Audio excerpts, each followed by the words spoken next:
Mas na É isso realidade, eu queria aí. dizer isso. O bom mesmo é quando vê um casal assim, você mencionou, mas eu acho que essa é uma das coisas pelas quais a gente também se sentiu movido a convidar vocês, que é a questão do companheirismo, né? Porque nessa divisão que você estava mencionando, das responsabilidades que crescem, das finanças que mudam, né? Da atenção de um para outro que também não tem jeito. A gente tem que se voltar ali para aquela vida que precisa de mais cuidados, que está numa fase diferente, né? E a própria direção das prioridades do casal. Então, se não tiver esse companheirismo assim tão afinado e se afinando, porque ele vai mudando, né? A coisa complica, né? Complica.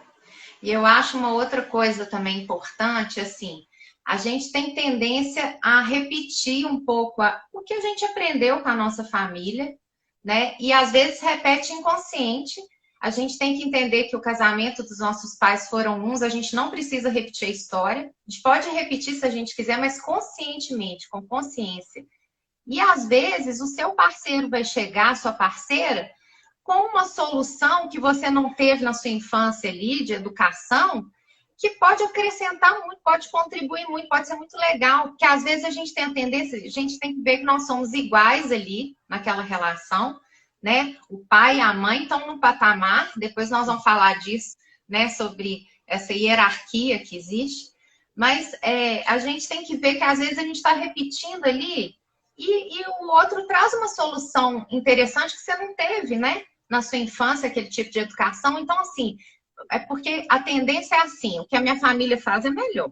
E os defeitos dos meninos, ó, esse menino aí puxou de sua família. Esse defeito aí não é da minha família, não, né? E começa a criticar. Então, a crítica mata o casamento. A crítica mata o casamento. Isso é um fato, assim. Então, a gente pode acolher também essa sugestão que você não estava pensando e abrir novas possibilidades. Você vai formar a sua forma, a sua família, a sua forma de educar, né? Pegando as coisas boas que você teve e as coisas boas do parceiro, né? E juntar isso, uma coisa legal. Mas eu queria ressaltar aquele ponto, assim, quando você fala da essência, e aí talvez essa palavra suscite também questões positivas, né? Assim como você falou de mudança, as pessoas já ficarem com medo, e não, às vezes a mudança é positiva, essa questão da essência, às vezes a pessoa vai pensar no positivo. Mas é muito importante a gente entender isso. Filho puxa a coisa lá do intestino, né? Quer dizer, aí vem essa identificação familiar. Se a gente não tomar cuidado com isso, realmente a gente vai querer impor, porque a gente tem certeza que aquele jeito é que é o certo, é que é o melhor, porque foi assim, a gente já traz isso dentro da gente, né? Foi assim, eu quero que seja assim, né?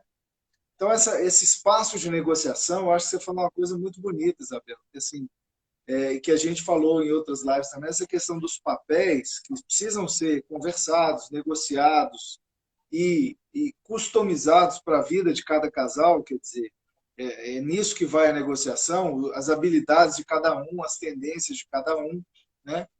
Mas nessa questão, esse do minha família, sua família, é um negócio que impede a existência da nossa família, né? Então, ok, a Exatamente. gente tem que saber que está trazendo essa bagagem, mas a gente tem que ter consciência que é a bagagem, que ela está vindo, que ela não é obrigatória, que ela não tem que ser daquela forma, né? Porque senão a gente se Não, perde nisso nem, e começa não, a criar um isolamento, né? não só não tem que ser daquela forma, como muitas vezes não tem como ser mesmo. Porque a sociedade evoluiu, o relacionamento nosso com os nossos filhos é total, assim, é muito diferente, apesar da gente ter essa bagagem, né, e usar, e filtrar e usar principalmente as coisas boas que a gente recebeu e que não são poucas. Existem muitas coisas hoje, muita forma de tratar o filho hoje, que é diferente de antigamente, né?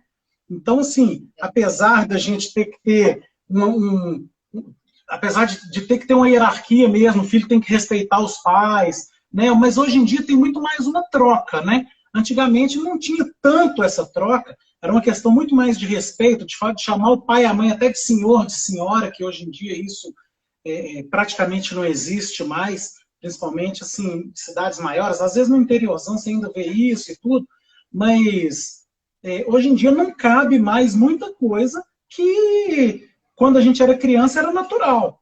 Como daqui a 20, 30 anos não vai caber um tanto de coisa que a gente faz hoje.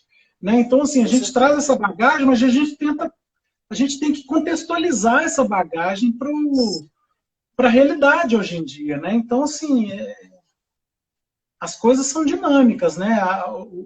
O aprendizado, a bagagem vem, mas a gente aprende com os filhos, né? A gente está sempre aprendendo aqui em casa mesmo. Os meninos têm muita voz, mas a gente faz questão deles respeitarem a hierarquia, entendeu? Assim, aqui em casa não tem dessa de filho é rei, sabe? Assim, a gente dá liberdade, eles têm liberdade de opinião, mas aqui pelo menos a gente deixa muito claro isso, entendeu? Que a casa é nossa e que as regras, né? A casa nesse sentido de regras, as regras são nossas e nossas regras têm que ser respeitadas.